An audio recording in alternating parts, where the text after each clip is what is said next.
多久了？这个样子一直脚弓反张啊，他在。溺水溺了多久？不知道。宝贝，妈妈在这里，妈妈带你去买糖糖吃好不好？妈妈去买糖糖好不好？多久了？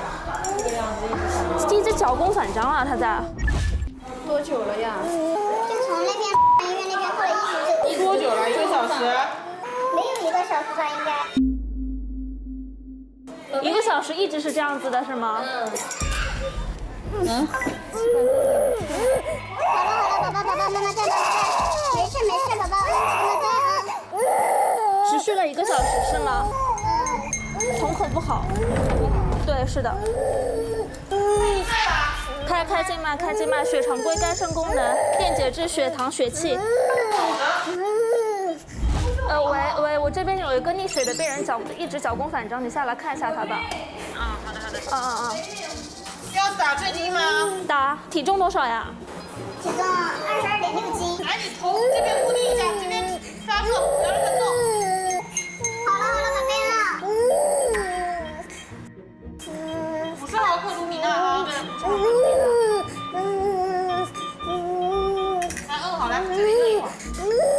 溺水大概多长时间捞上来的？不知道是吧？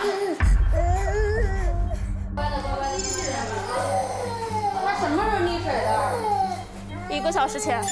这肯定是脑缺血缺氧。你那个安利有吗？安利用了卢米娜，刚用完。用了几分钟啊？3、5分钟，可以用。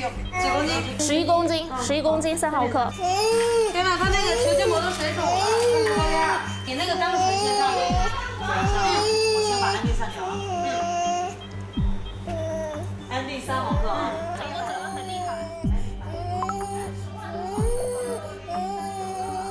甘露醇要上的，先上甘露醇。